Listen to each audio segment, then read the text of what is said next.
About 80% of the world's energy right now comes from fossil fuels. And that's been true for decades. Alternative energy is a little tiny smear on the top of this chart that you almost can't see unless you really make the chart really, really big. But the optimists, the techno-optimists, say we are using more and more solar. We use oil for two main reasons. 70% goes into transportation, 30% goes into feedstocks for the basic petrochemical industry, right? Solar doesn't solve any of that for us at this point in time. Well, not yet.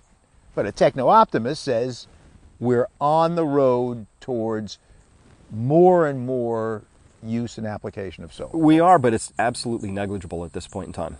It's a fraction of a percent of the things that move from point A to point B because of solar technology at this point in time. Yes, but your whole point is that before you know it, compound interest changes the game. It's time, scale, and cost. Those are the things I keep working at. So when we think about, the most exciting thing, the people email me with these questions all the time. They go, there's this plant, it opened in LA, they like on an HP printer, they just print out megawatts of solar cells. Haha, you're wrong, right? And I go, let me look into this. Oh, it uses gallium indium arsenide deposition. That's really good and awesome. There's not nearly enough gallium known in the entire world to do more than print up enough of these solar panels potentially to power LA alone. And then what? Right? For me to get really excited, battery storage technology is the thing we're missing the most. I would be so excited if we could solve that. But here's the rub. You can't solve it using meteorites, or something really rare. You have to solve it using really common materials. And because the scale involved, I know that there's a big gap between the lab bench and full commercial realization of a dream. There's just steps all along the way, and there's all kinds of things that can kill you in that process. Isn't everything we make, in some sense, just a rearrangement of the molecules we already have available to us, recycling? And as we become more and more sophisticated, we'll do more and more of it. It'll become cheaper to do.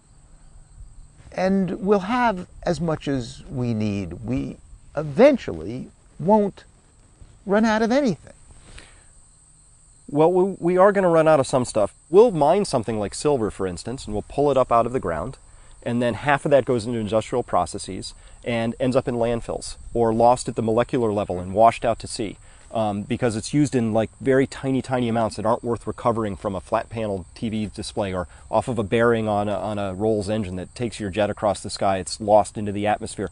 You'll never see that again in concentrated form that's useful to mine. We took it out from the ground and maybe something glorious like a 20-30% ore concentration, turned it into pure silver and then dispersed it at the molecular level, really never to be seen again. And we're doing that with a number of very critical key elements that I don't think we'll ever be economically able to recover.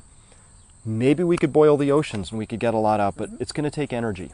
And that's the whole rub in this entire story is, what's our energy source of the future going to be? Source. Technology can't create energy. It can help us find more of it. It can help us transform it. It can help us be more efficient with it, but it doesn't create it. You get to burn a piece of coal exactly once. But you've got the sun. The sun is raining free photons down on us. And the more we're able to harness that source of energy, the more we'll be able to find the molecules that we have previously dispersed. We're already recycling far more of the precious metals that we have than we used to even 2 years ago. And eventually we'll muddle through. We will muddle through, but one thing we're not going to muddle through with is an exponential economy that needs more all the time. Because there won't be more molecules forever. And whether that story breaks in my lifetime or my kids' lifetimes or grandkids, if I ever have them, their lifetimes, I'm not clear on that. But I am clear on this idea that what we've done is we've saddled ourselves with an economic and financial system that requires something that over the long term is impossible. So when's the best time to have that conversation? Like if I'm working with a business and they have a strategy that's fundamentally prone to error, I see this has got failure at some point written on it, you should have that conversation. Now in my own life, I've cut my standard of living in half. I've doubled my quality of life. I'm not saying everybody should do that or I'm admirable because of it, but I've learned that we can do things far more efficiently and effectively and have better outcomes.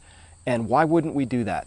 I'm worried that in this story, running out of resources, finding that you've taken the last 6 inches of Midwest topsoil and burned it in gas tanks, if that wasn't what you wanted to do and you want to undo that, you can't. There's no way to back in some parts of this story. There's no ways to go backwards.